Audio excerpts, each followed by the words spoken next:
Make this beat. Y'all, what's up? Your girl G here. Welcome back to my channel. Super excited because we got another episode of Pvalley.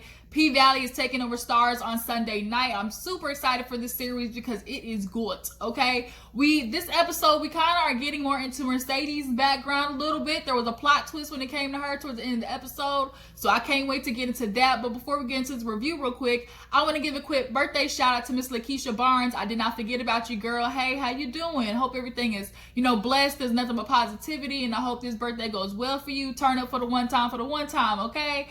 For any new viewers, it's your first time clicking on one of my videos on my channel, let me welcome you to Big What's Up, okay? Hey, make sure before you go, you hit that subscribe button, okay? So you become a member of the family, a member of the Juice Box crew, all right? So y'all, let's not waste no time. Let's get into Pvalley, Pussy Valley, okay? In Mississippi. I thought it was New Orleans, I'm not gonna lie, but y'all dropped down in the comments and told me no, it was Mississippi.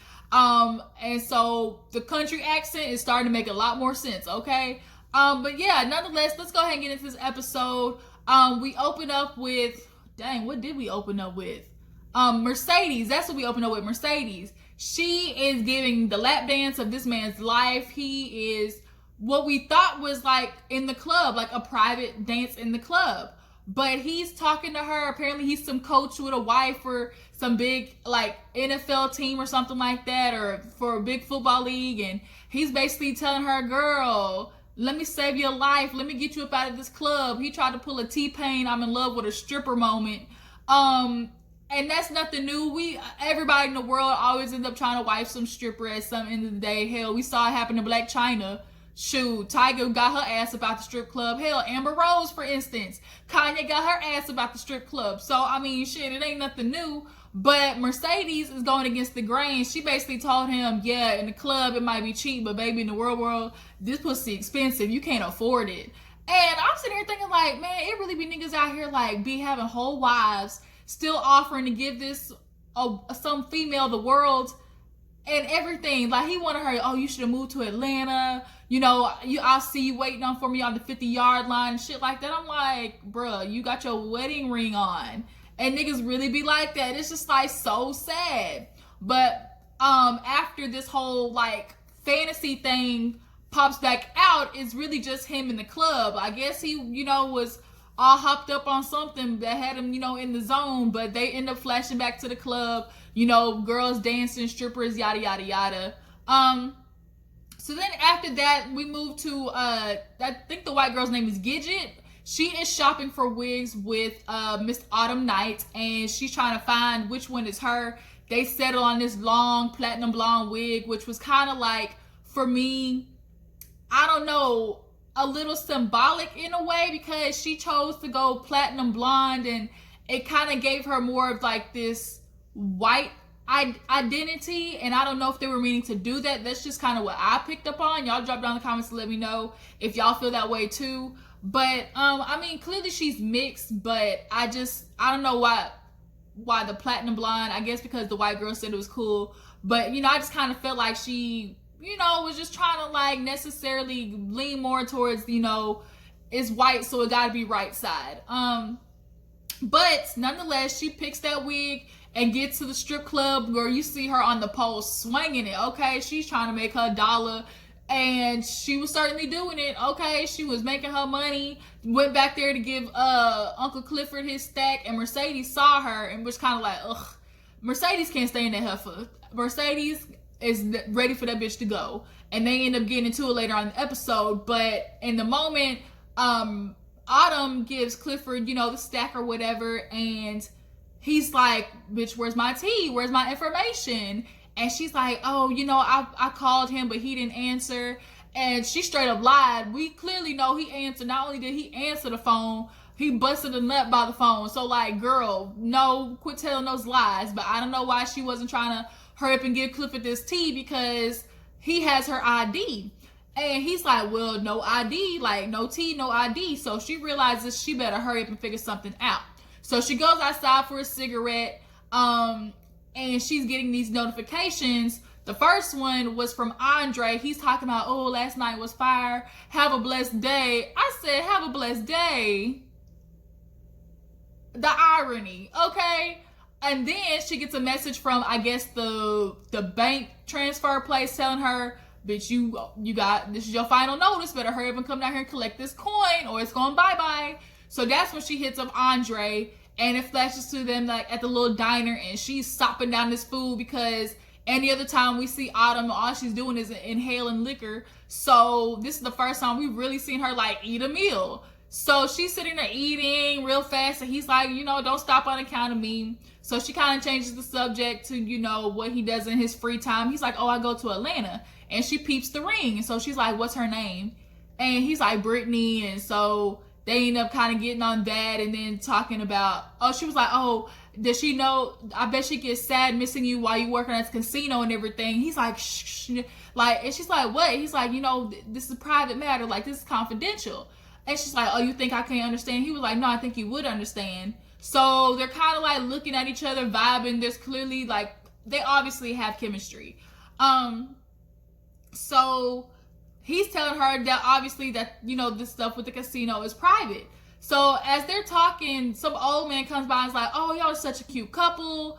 And, you know, where y'all from? And he was about to say, oh, we're not a couple. But then Autumn, she ran with him, was like, oh, yeah, babe, we just stopped to go sightseeing. You know, we're done now. And he's like, well, did y'all go to the mounds? And I guess the mounds is kind of some symbolic place. And he knows where it is because either, like, I think it's grandma or something like that took him there. But it's raining outside. So here goes Autumn with this PTSD shit. Like, she's flashing to her outside in the rain or something like that. And she kind of snaps out of it when the loud noise comes in from the door, and it's the other girls from the club. It's Gidget, Mercedes, and M.I. crooked letter I, okay, walking in. And so they see her with Andre, and they come and just barge and sit themselves down and was like, yeah, we eating too on his tab. And so Andre's like, yeah, I'll text you. She's like, I reply. And so that girl like, girl, you trying to get your regular, okay? And low-key, Mercedes is jealous because she tried to snatch Andre up off of Autumn in that private room, and she couldn't do it. And I think she's really salty about that. So they're looking at her to my girl, you know, we see you and Andre. She's like, ain't nothing going on. It's innocent. And Mississippi was like, that's what the guilty say. So she ends up getting up, leaving her food there. And Mercedes is like, bitch probably anorexic anyway. She didn't even eat her food. So after that, we see, who was that? Not Clifford, Corbin. Corbin, we see like this field of like cotton. And it kind of made me emotional for a second looking at all that cotton, because you can't look at it and not help but think back to, oh my God, instead of having a tractor plow and pick the cotton, there used to be humans, people, my ancestors used to be picking that by their hands. All of that field that like people used to pick that, and here Corbin is like on this machine and stuff like that. It was just kind of like real like sentimental for me for a quick second. But nonetheless, we see Clifford driving out of nowhere. We see this Mary Antoinette red outfit. I said, look at Clifford go. Yes, queen. He was getting it, okay? Let me find out. I tell you, Clifford is definitely one of my favorite characters. He does not play. I mean, queen, dressed to the gods, all the way tiptoed to the floor. He had the umbrella too, accessorized, baby, accessorized. But he's looking at Corbin. Corbin gets down, and Clifford basically tells him, like, you not spilling everything, man. We not supposed to have secrets between us. And Corbin's like, I ain't held nothing from you. He's like, oh, yeah, that's not what this casino I'm hearing about say. So he's like telling him the plans and, oh, how, you know, they want to give him, you know, a flat fee or like one purchase. But he's thinking, you know, legacy money. So legacy money, that's piquing Clifford's, you know, interest. You know, he's getting hard just thinking about it, like, ooh, like the casino across from the Pink, you know, that's gonna bring in so much money and stuff like that. He's just getting wet thinking about the idea. So Corbin's like, yes, you know, it's basically like reparations for him because he's obviously still got the resentment thing about not getting recognized by his dad's family. And, you know, Clifford knows about his mama being, you know, the maid and stuff like that. So he's like, I keep your secrets, you know, I'm the only one who you can really trust. So he's kind of, you know, using that to like, you know, get the information out of Corbin. But Corbin's telling him that's idea, but little does Clifford know, yeah, you might not be getting any of this because in the landscape of what Andre has, the pink is nowhere to be found, and so that's gonna pop up later on in the episode. So after that, we see Gidget and who else? Gidget, Mercedes, and Mississippi practicing, right? They're practicing for, I guess, their set and stuff, and Mississippi like falls is like, I have to get down, my wrist hurts. Let me pop my back. You ever know like sometimes your back get like stuck? Ooh, had to pop it for a second. But yeah, so Mississippi, she was sitting there like, oh, my wrist hurts. She goes back there and trying to like ice it, and Diamond's back there. I guess that's his name, right? The security guard. Well, Diamond like kind of looked at her and she's like, oh, I fell again. And we all know she getting her ass beat by the whatever nigga she's with. We don't know what he looks like. But he's like kind of gives her this old remedy by putting crushed pepper and alcohol in. I guess it's supposed to help it heal faster. So they looking into each other's eyes, damn near Lady in the Tramp style. And he's like, how much longer are you gonna keep falling? And she's like, and then next thing you know, like this whole chemistry gets broken by hearing the baby cry in the background. Man, Clifford had me damn dying when he said, Keyshawn, bring that titty here. You got that baby here crying. I was hurt when he said that. He didn't even want to say, girl, come get your baby. He basically said, bitch, come feed. Put this titty in the baby mouth, okay? And he need to eat something. So, Keyshawn goes in there, but she has to go do her set. So she's like, Autumn, can you do this for me? And Autumn gets the baby, and here we go once again, almost like how on That's So Raven, where like her eyes, how she did the see the future thing. That's literally what would be happening to Autumn. She literally is going through PTSD with this baby, and all we keep seeing is water. Like, I don't know if the baby drowned in the car. We see blood. It's super confusing. So now that's making Autumn want to get drunk. She's at the bar drinking up a storm. The bartender had to cut her off and be like, bitch, it's water, cut it out. So it's time for the trio set, and Clifford is hyping them hoes up, talking about, yes, throw the money. Let me introduce Mercedes. Mercedes drop down to a split, bust a full split on the floor. They throwing the money. He's like, here's Gidget, and it was kind of like a medium clap. He was like, don't treat Miss Cracker like that. We're not gonna do that. He's like, show a little more love. And then here's my favorite part where they get that crooked letter, crooked letter, humpback, that shit is crunk as fuck. Somebody needs to remix that. But yeah, Mississippi, and they all getting it going, and Autumn's watching them, and her drunk ass decides she wants to get on stage. She walks up there, starts doing the typical, white girls strip club move, like the grind and don't really be booty shaking. And at first it was cool, but then you can tell she's sloppy fucking drunk. So Mercedes is trying to like get her off stage low key, but Autumn's not listening. So she's like, what you doing on my stage? They both crawling up the thing, and Clifford typing it up. He's like, throw the money. Uh-oh, bitch, it's a cat fight.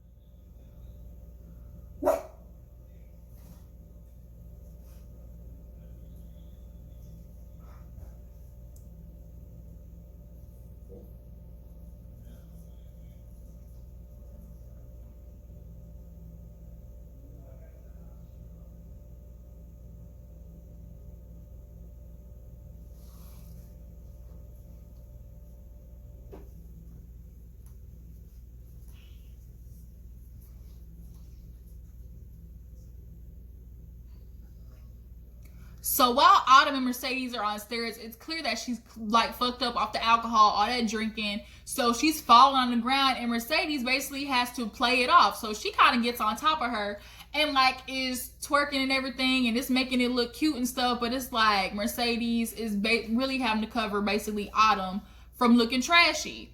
So finally they get off stage. Autumn's in the back and she's like, what you doing on my stage? Don't you ever step up there on my pole again. And she's like, they loved it out there. And she was like, no, bitch, like, you sloppy drunk. And she's like, why do you care? She's like, go home. Mercedes told Autumn to go home. And she's like, why do you care? She's like, I don't. But you don't get up on my stage. Basically, she's like, you fucking up my money, okay? I gotta get on this pole. I already don't like doing it. And here come your light, bright skinned ass messing up the flow of my coin.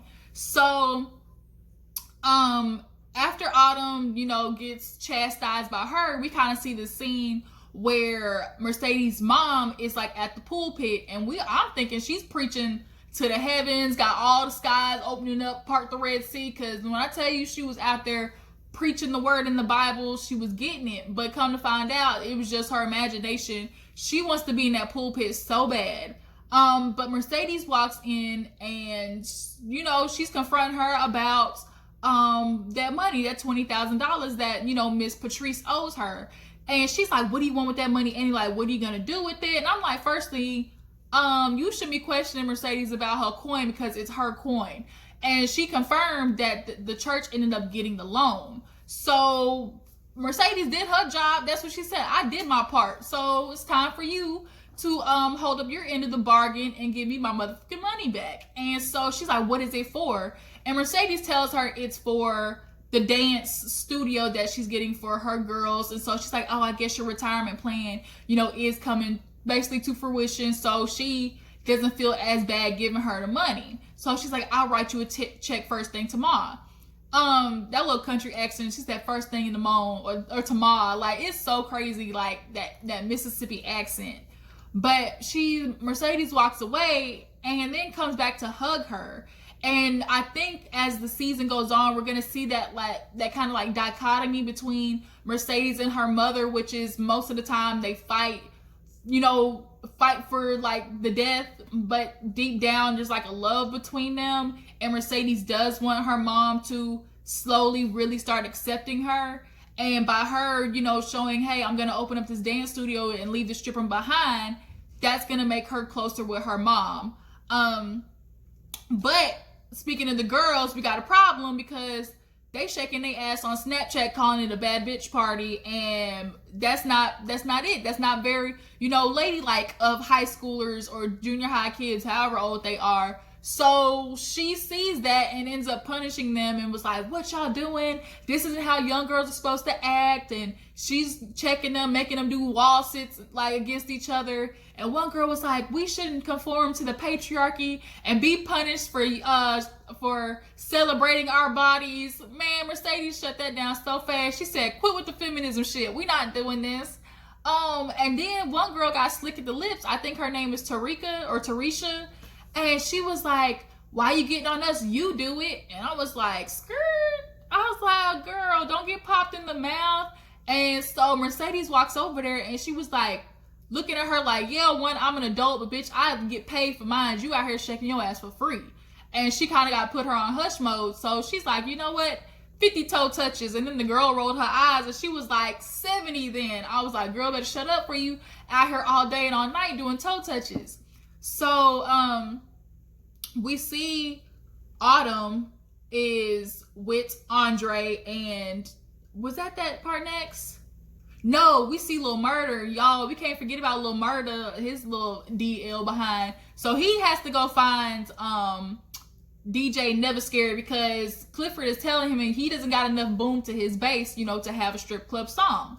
So he finds him, come to find out he's some college student. And they go down there like smoking and listening to the beat, and he's telling him like the beat's not supporting, you know, the ride enough. It's not going right. It's not pumping like how a strip club song is supposed to sound. So he's like, look, man, my mama cooking, come over, I'll give you a session, whatever. And now hopefully we're gonna see DJ Murder like finally get the right beat for the song, because that's all we kind of looking for. So Autumn, that's when we see Autumn go to the mounds with Andre, and she kind of like put herself together. I was surprised with actually how decent she looked in her little yellow dress. They running up the mounds, flirting with each other, and they start talking about, you know, what the casino is going to do for the community in Mississippi, because he's thinking, oh, it's going to rebuild us. It's going to bring so much tourism and stuff like that. But I mean, Autumn raised a valid question. Okay, what does that mean for the people living here? And he kind of showed her pictures of what he's been taking of the town. And it's like, he's kind of showing that there's already not really like shit here in Mississippi. Like, it's all broken down houses.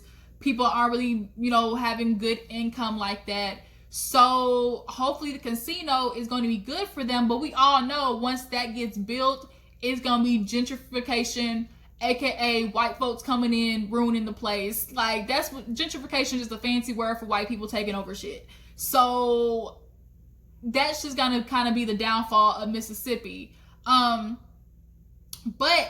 we see too that Andre, I guess, is the godson, the adopted son, something like that, of Mayor, what's the mayor's name? Start with a T. Y'all drop down in the comments, remind me what his name is. But he's like confronting the mayor about, what the casino's gonna do and stuff like that. And apparently they've been paying off some congressmen, people being real dirty. Like, everybody does not have their hands clean in this episode, not one bit. Even the people at the church is dirty. But he is gonna put his name on the casino or something like that. And he's like, that's not a good look for you. Like, what does it look like to have a mayor like have his name on stuff that's basically gonna like take over the community? He's like, you judging me and all type of stuff like that. And he was like, don't forget, we's your people and stuff like that. And it was kind of like, Andre, you in a bad spot.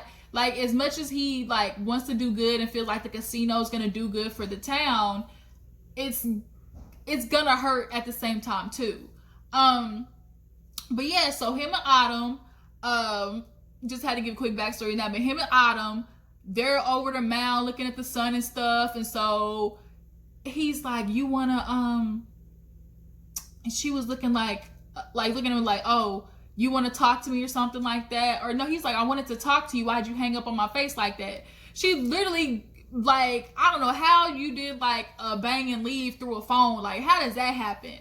But she's like, well, you want to talk now? And next thing you know, it flashes to them niggas getting at it in the hotel room. They is going for broke, looking like they're about to procreate, all types of stuff. And she's looking at the laptop, as they're getting into it.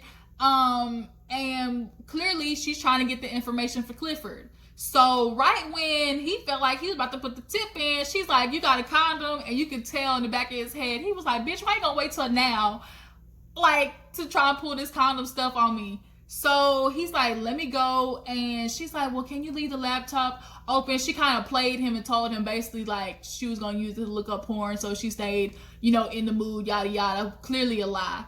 So he goes downstairs and tries to check the front desk first, and the assistant or manager or whatever sees his ring, and it was like, no, we don't do that here, but we do have free Bibles in the room. I was like, even Andre looked at him like, I don't want to hear this shit right now. So he walks off. And so in the meantime, Autumn is going through the laptop, getting all the info, emailing it to Clifford.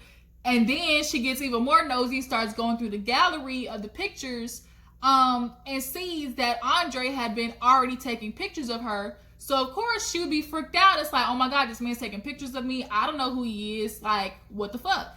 So by the time he gets back and he opens the door, Autumn had left it on the picture that was of her. So now Andre knows, like, oh shit, one, she knows that I've been keeping up with her. And two, now had she figured out everything else about the casino as well. So he's blowing her up this whole time and she's not answering. So Miss Patrice, back to her. I kind of was going in and out in this episode, so it might be scattered, but we're going to talk about everything regardless. But Miss Patrice, she's back there praying with the pastor, and he's getting ready to leave to go to a revival. So because of everything Miss Patrice has been doing, bringing in the coin from the strip club and using her daughter, to help him out, get the loan for the church, he promised her the pulpit. But he decides, oh no, we're going to give it to Mr. Clyde. And so she kind of like, huh. And he's like, you got something you want to say? And she was like, oh, I thought you was trying to bring in more money. I know what I can do. I can bring in not cents, but dollars. She said, if there's anything I can do, I can get money out of Cinna's pockets. And so that nigga had the nerve to be like, well, I see where your daughter get it from.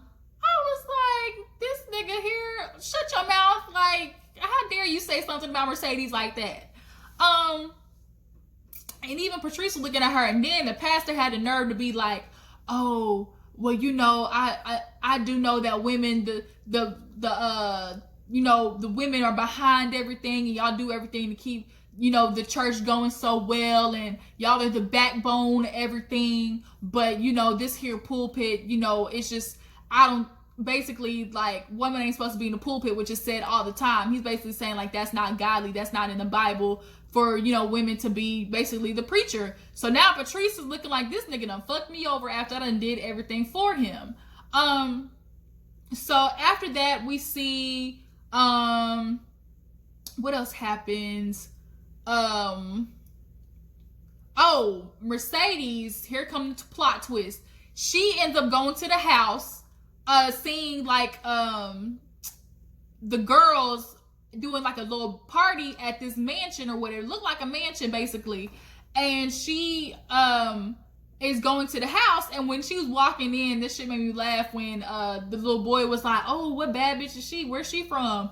And that one dude looked at her like, nigga, somebody about to get their ass whooped. And sure enough, that's what was happening. She walked in, she cut that music off. Old girl, Tarisha saw her, Tarika. She tried to slide out the door. She said, bitch, where you going? You live here.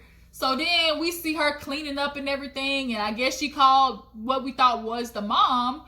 And come to find out, when she was talking to her, she's like, here you are trying to be fast and stuff like this. Where you think you going with this? One time you think because you bad, like, or you pretty, like, that's also a curse. Men gonna want to be with you and see you, and next thing you know, you're gonna be bent over in the bathroom and you're gonna deserve it. Basically saying, like, men might take advantage of you, rape you, or two, they're just gonna spit game at you and you're gonna fall for it because you think, you know, opening your legs is the way to, you know, to get the dude's attention. So she's like, you gonna end up 13 and pregnant, and then what? What you gonna do?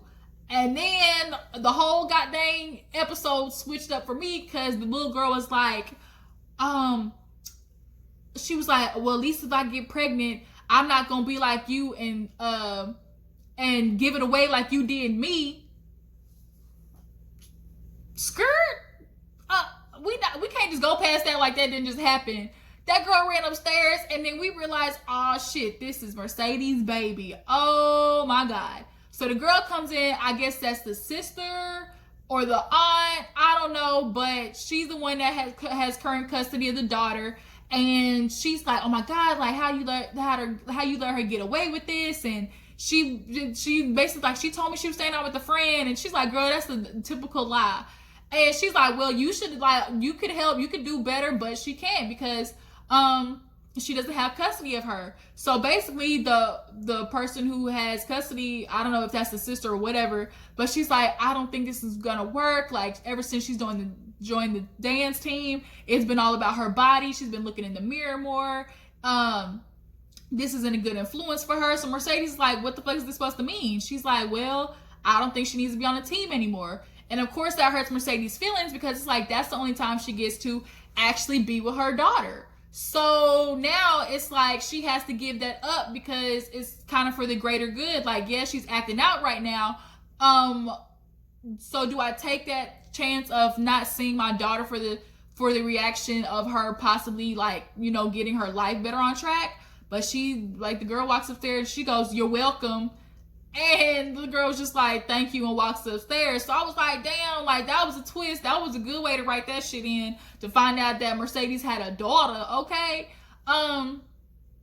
So then we see the girls dancing at the club.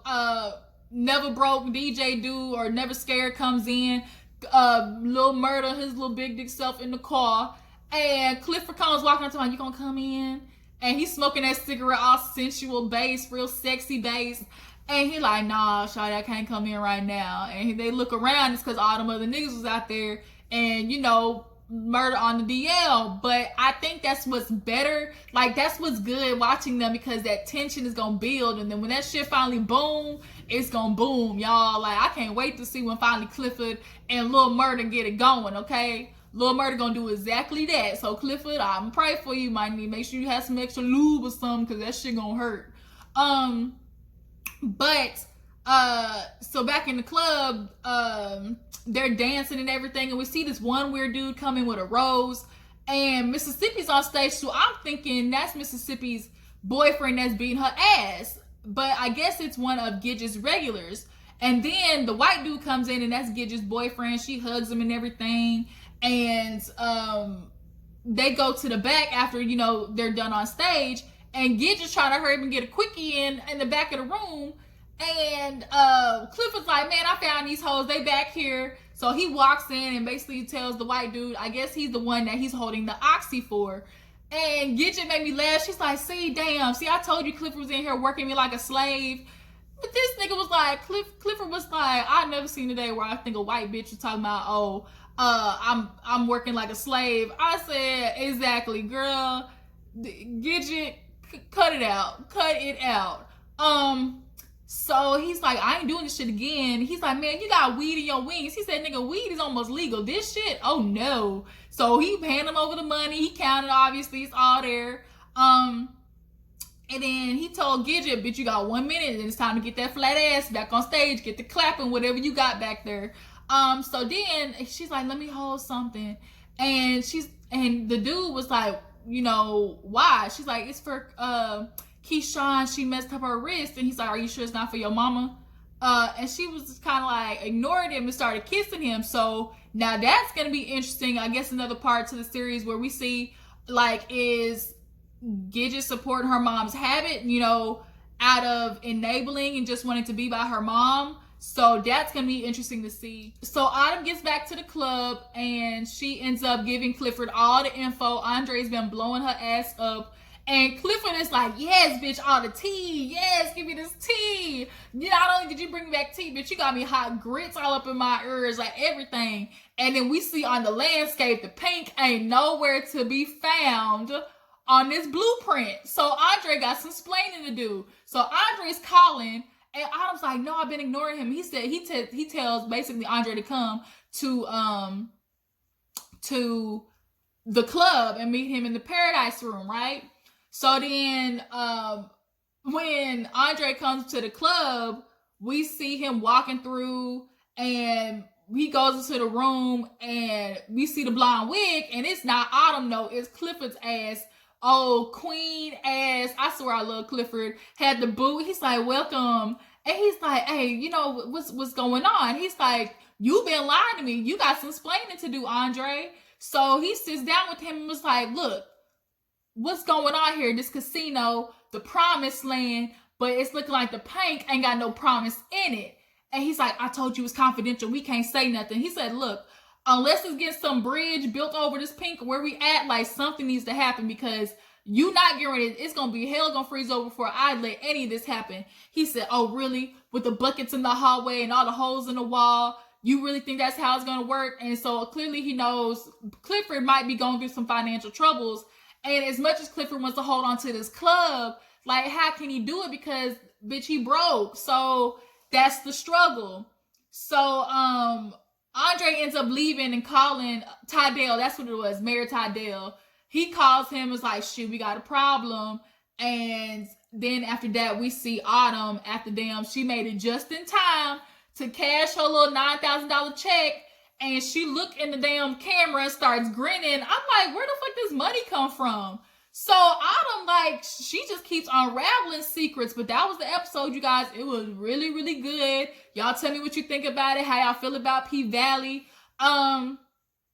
Mercedes, the shock of her having a daughter. What do you think about that? And is she a hypocrite for telling the girls not to shake it when she's a stripper? But yeah, I appreciate you guys for tuning in. Make sure to like this video, subscribe to my channel, and I will check out you guys in the next video. Deuces.